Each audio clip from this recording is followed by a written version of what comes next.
Ladies and gentlemen, welcome back to the other side of the coin.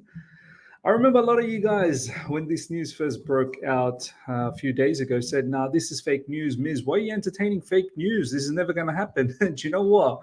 If anything, I think this is probably more likely to happen, Jadon Sancho to Chelsea, as opposed to Osimhen or Toney or Dominic Calvert-Lewin, all the names that's been dropping over the last 24 hours. We're going to get through. Look, I think Osimhen still might happen though. I think um, even though I was positive from the beginning, then in the middle I kind of felt that maybe it's not happening because of his wages and whatnot, and the transfer fee to Napoli, but maybe we might be doing some special package. We're known to do very good business, in terms of creating good packages and getting deals done. So I wouldn't put that aside. However, coming back to this, we're going to touch base on all of those news and whole heap of outgoings as well that we're going to touch base on. But the first news, ladies and gentlemen, that we're going to talk about is Jadon Sancho. We're going to try and make some sense of this particular news. First up, let's just go through the news before we give our opinion on it. Breaking: Chelsea and Juventus are in talks with Manchester United over Jadon Sancho. This comes from David Ornstein. Orny is delivering this, so this is no joke. Juventus are in the mix because they're letting go of Chiesa. Chiesa to Liverpool is almost done. I think they're going to get that sorted. Very good purchase for Liverpool for about something around 16 million euros or something ridiculously low. So Juventus might be looking for an option for Jadon Sancho. Jadon Sancho, will he move to Italy? We shall see. I think Chelsea is a hot shot. The stipulation here is we want to be able to give a player to Man United. We're not going to just simply take Jadon Sancho. We want to be able to give Raheem Sterling to them. So that is the stipulation. We're going to talk deeply about that as well. Sancho latest: Chelsea want to include Sterling in a deal up to Manchester United. Juventus in talks over loan with buy clause. So Juventus have that loan with buy clause. I don't know whether Chelsea, is it a loan? Is it a permanent? We don't know the clarifications around that matter as yet.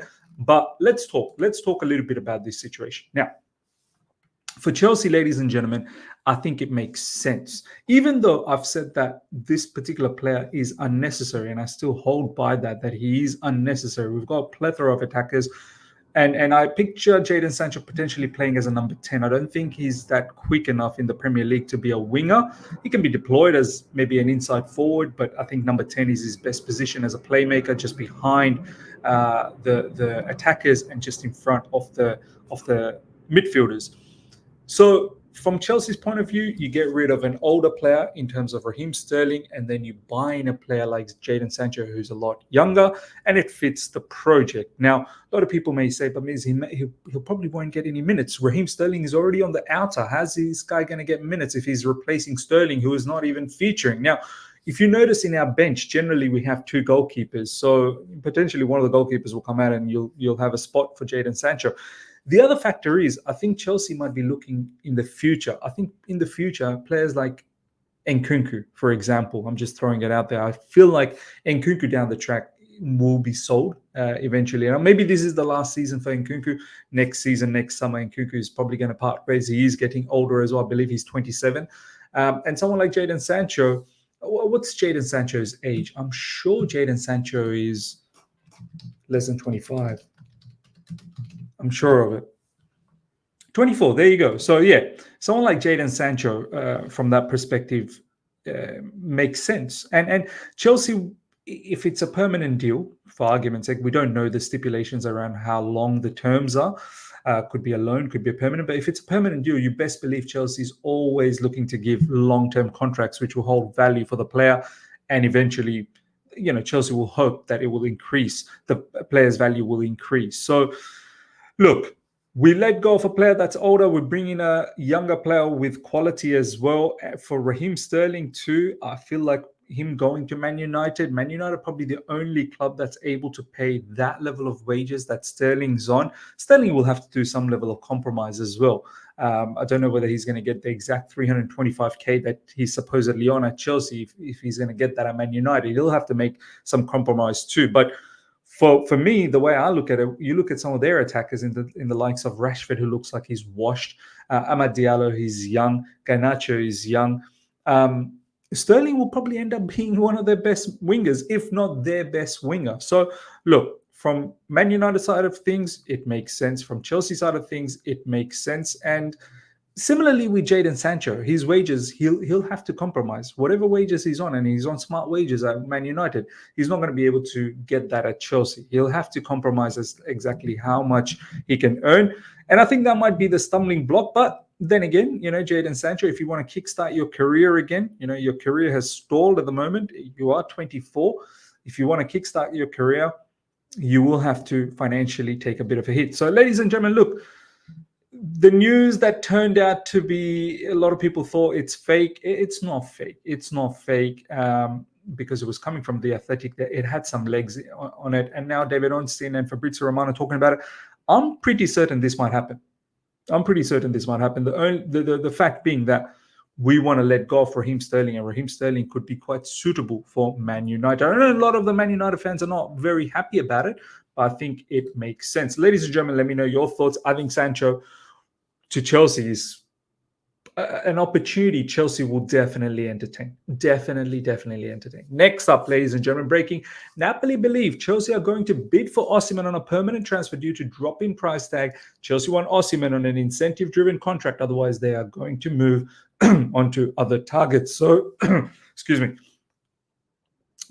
Napoli already have Lukaku. So Napoli are now getting desperate to get rid of Osimhen. They just simply won't be keeping all of these players. They need to get rid of players. I believe Napoli have also got McTominay, which was a here we go from Man United. Once again, very hefty price. So they want to balance their books as well. I'm pretty sure they want to get rid of Osimhen. They've bought a few players this window.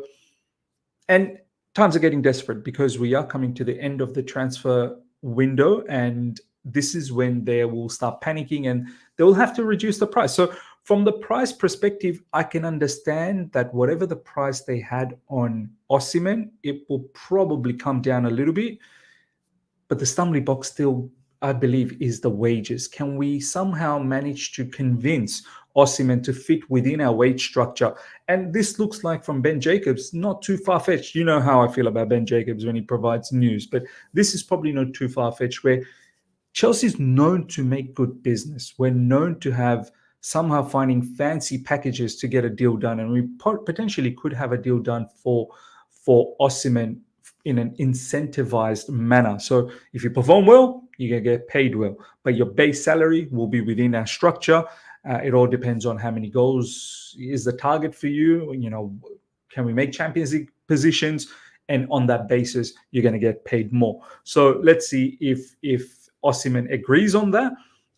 We saw yesterday that Fabrice Hawkins was saying that Osimhen is not too thrilled about joining Chelsea. I can understand why he's not thrilled, because he's already on high wages. His base salary, I think, is somewhere around 175, 180K at the moment at Napoli. And for him to drop that and fit within our wage structure and go in an incentivized style of pay, he might not be too thrilled. Because, look, I know these footballers, they're ambitious, they want to do well, but they also want to make sure that there is a solid base salary and it's not just based on incentives. Because what if they have a flop season and they don't get paid what they were getting paid? And in this case, Osimhen is looking to get paid even more than what he's on at Napoli. So let's see.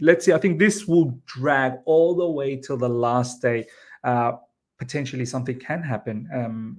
But we'll see. With the likes of Sancho, where I feel is probably going to happen, who knows? Maybe someone like Osimhen at the end of the day might not go through, because we've just got plethora of players who can play up front. Not at the level of Osimhen, obviously. We still need a striker. There's no two ways about that.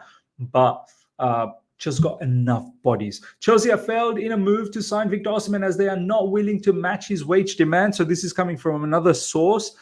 They are now expected to test Brentford's resolve on Toney, but bidding below the 50 million asking price. I just don't think it's... Look, we have been linked with Ivan Toney, and a lot of people will say that Ivan Toney is a better fit. Maybe he is. Maybe he is a better fit than Osimhen, knowing the Premier League and knowing exactly what it takes to play in the Premier League. As opposed to someone like Osimhen, who'll take a little bit of time to adapt, who I still think will adapt quickly, because physically Osimhen is a bit of a beast. Ivan Toney he's got it all. Yeah, I mean his skill set is perfect for the Premier League. With the players that we have, he's going to score goals. My only issue with Ivan Toney is he's a loose cannon, man. His character is a strange one. Betting issues. He's a bit of a loudmouth on social media. You know how I feel about players that are a little bit loudmouth in social media, and that's just my personal take. I know a lot of you guys don't care, the younger generation, but people from my generation, I guess, people that just have too much of a social media game. If you guys remember, he got drunk once a couple of seasons ago, and he said F Brentford when he was with this particular girl, and that video went viral. Obviously, the gambling situation recently as well. I do feel Brentford at this late stage will not be looking to get rid of Ivan Toney. So this news, I'm not really sure how much of it is true that we're looking to go after him now. His age also doesn't fit with Chelsea Football Club's project. And then again, Osimhen's age is borderline as well. But let's see. Ivan Toney is another name who I know a lot of you guys fancy and could potentially be, someone who could come to Chelsea Football Club. Let's see. Another name, ladies and gentlemen, that popped through earlier on this morning, UK time. Dominic Calvert-Lewin has come under consideration for Chelsea. Everton have a long-standing interest in Armando Broja, but need to raise funds to buy him. So this is another scenario where Everton, Dominic Calvert-Lewin is their academy player, so selling him is pure profit, and potentially Armando Broja going there. But I think Broja to Ipswich is still on. It's not completely collapsed as yet. Look, Dominic Calvert-Lewin 3-4 seasons ago, before he got injured, I think he was worth mentioning. And he was a particular player that I was looking into. Now, though, I think that boat has sailed. Dominic Calvert-Lewin, it simply doesn't make sense. And I don't think from an age perspective as well. Let me have a look. Dominic Calvert-Lewin age. 27. Yeah, 27 plus with his injury stuff. Yeah, I don't think this makes sense. But The Athletic is reporting this, so there might be some truth behind it. I don't think Chelsea are really going to pursue this. Next up, ladies and gentlemen, check this out. There is a possibility of Trevor Chalobah might stay. Should Chelsea sell Axel Disasi? What a twist of fate. This one. Trevor Chalobah, can you imagine if this ends up being where he endures the entire window where he's been speculated to leave, and then all of a sudden Disasi ends up going, and then Chalobah comes into the frame and gets back into the Chelsea squad. Look, I've always stated Chalobah is a better defender than Disasi, and if this happens, I'll be very, very happy. Chelsea are looking for pure profit on Chalobah, but Chalobah is only interested to go at his own terms. So let's see. Disasi, his name's been thrown around. Newcastle might be looking out for a defender, and Disasi's minutes at Chelsea Football Club are quite limited as well. I do believe he might feature in the upcoming match against Servette in the Conference League playoff, but I think overall his time could be very much limited. So he could look for a potential exit from Chelsea Football Club. So let's see how that materializes. Next up, ladies and gentlemen, some outgoings. Tino Anjorin leaves Chelsea to Empoli, and the permanent deal will be completed today. Chelsea will have 50% sell-on clause for Anjorin's future sale. There you go. So hopefully Tino Anjorin balls out at Empoli, and we're still 50% owners. We've got sell-on clause for 50%. So in the future, if he does do well, keen to watch some Empoli games. Definitely will be watching as long as Tino Anjorin is starting. And down the track, hopefully this guy blows up and Chelsea can make more money out of him. We don't know exactly how much money we're going to get out of Empoli. I don't think it might be that much, but that's another outgoing. This one was a strange one. Check this out. Al Ettifaq are in advanced talks to sign Harvey Vell from Chelsea. They now face convincing the talented 20-year-old to move to Saudi Arabia. Man, I was a big fan of Harvey Vell. Thomas Tuchel season. I think his last season for Thomas Tuchel. Yeah, his final. Well, the season after Thomas Tuchel got sacked. This was the season I believe we got sanctioned. Harvey Vell, he looked like a very, very serious player, man. I thought he was going to be the next thing that might be out from the academy, but sad story, man.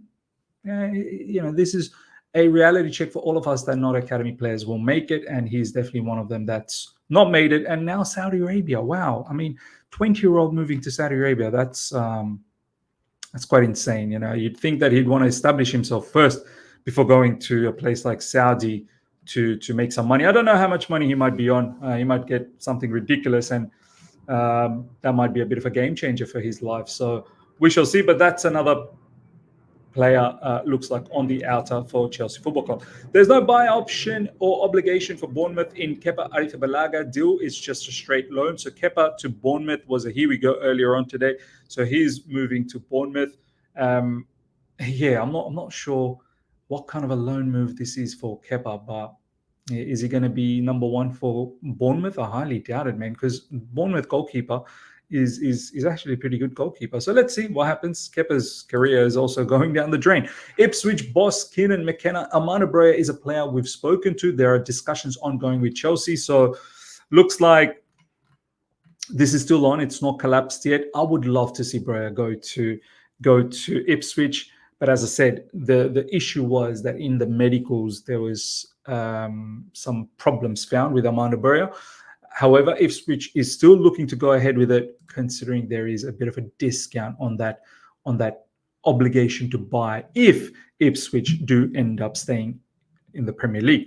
Next up, ladies and gentlemen, Mike Penders. I'm not going to read through all of this. He's been made official. That's another goalkeeper that's come through, but he's going to go back to loan with Genk. He's already at Genk at the moment, so he's just going to go back to them. But yeah, there's another goalkeeper. So we've got a plethora of goalkeepers, and a lot of these goalkeepers need to move on. And I know a lot of them are opportunistic purchases as well. So yeah, that is the latest, ladies and gentlemen. Looks like today the hot news is Sancho and Osimhen. Let me know your thoughts. How you feel about the whole, Sancho especially. Osimhen we all know, but Sancho especially, how you feel about it. I'm starting to think from a business point of view as opposed to more from the footballing point of view. It kind of makes sense. So let's see what happens. Hope you guys have enjoyed this. Smash the like button if you're here for the first time. Subscribe, hit the bell notification to stay in touch with all my content. I'll be back for a live stream tomorrow. Until then, take care. See ya. Bye.